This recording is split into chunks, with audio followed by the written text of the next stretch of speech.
Perkenalkan, nama saya Nur Holipah dari kelompok 8 kelas 10-4. Di sini saya didampingi oleh rekan saya yakni Saya Anggun Amalia. Sapnia.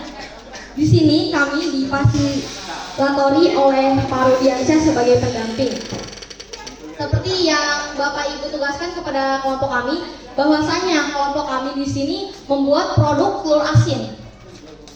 Dan di sini juga akan dijelaskan oleh rekan saya, yakni alat dan bahan apa saja yang akan digunakan dalam proses pembuatan telur asin tersebut.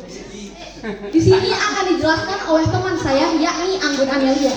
Padanya kami persilakan.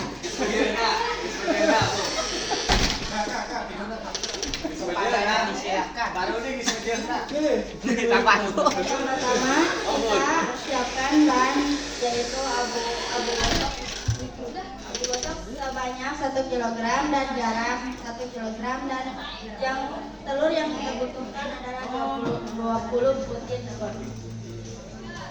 Dan alat yang kita butuhkan adalah bak, baskom dan spons kawat. Ya. Setelah kita menyiapkan alat dan bahannya, kita memasuki proses pembuatan abu garam.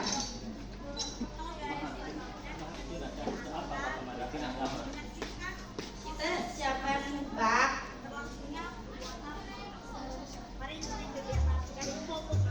Setelah alat dan bahannya telah kita siapkan, kita akan memasuki proses pembuatan abu garam, yakni kita cukup membutuhkan beberapa bahan. Di antaranya abu garam, abu, garam dan juga air. Abunya itu sekitar 1 kg, garamnya juga 1 kg, Pak. Nah, garam dan abunya kita satukan. Setelah itu kita masukkan air seperti yang Bapak Ibu lihat di video.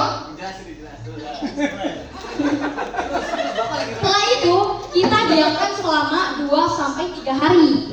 Nah, masuk dalam proses pencucian telur. Di sini kita akan memilih telur yang bagus dan berkualitas. Contohnya seperti apa, Bapak Ibu?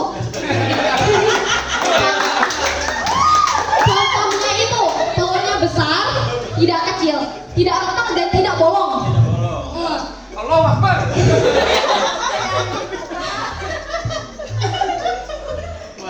Setelah kita menemukan telur yang berkualitas dan besar, kita akan masuk dalam proses pencucian telur, di mana telurnya digosok sampai noda-noda di telur tersebut hilang.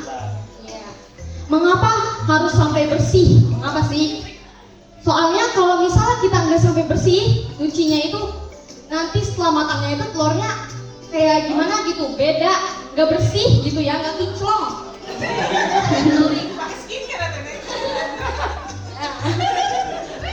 Nah, selanjutnya kita akan memasuki tahap membaluti telur dengan abu garam.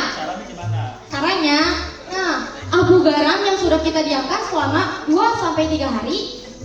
Setelah itu kita ambil telur, kita baluti telur tersebut dengan abu garam. Nah, setelah dibaluti, kita diamkan selama 6-7 hari. 1 minggu. Mengapa kita di sini membawa langsung hasilnya? Dikarenakan kita membutuhkan proses yang lama, sekitar 1 minggu. Jadi kalau kita bikin telurnya di sini prosesnya dadakan, kan nggak asin ya. Jadi dadakan, Pak. Di sini mungkin akan dijelaskan oleh teman saya proses pembersihan telur sampai matangnya, Pak.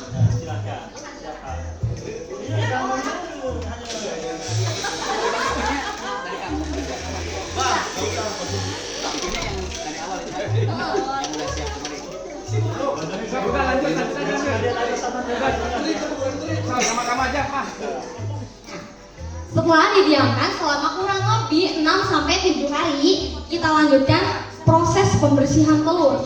Di bagian telurnya kan ada abunya. Nah, nanti kita bersihkan terlebih dahulu. Nah, setelah dibersihkan, rebus telur tersebut di dalam air ya, di dalam ya Pak, baskom, kurang lebih 1 jam. Nah, di sini mungkin ada pertanyaan dari Bapak Ibu, mengapa harus 1 jam? Tanya, ya kami akan menjelaskan ya. Mengapa harus 1 jam? Yakni kalau misalnya direbus 1 jam itu telurnya bakalan awet 2 sampai 3 hari. Kalau misalnya cuma 15 menit, nanti telurnya bakalan bau Pak, cepet basi, kayak gitu. Harus lama. Iya, kurang lebih bisa 1 jam lebih Pak. Kalau makin bagus itu. Nah, setelah kurang lebih 1 jam, kita angkat telur tersebut. Diangkat, kita tiriskan, setelah itu kita cuci lagi. Biar apa noda, mungkin ada sedikit noda-noda yang masih menempel, kita cuci lagi sampai bersih. Seperti Bapak Ibu lihat di depan kami ini, sudah ada telur di sini. Boleh saya kasih tahu sama Bapak Ibu? Dari produk kami yang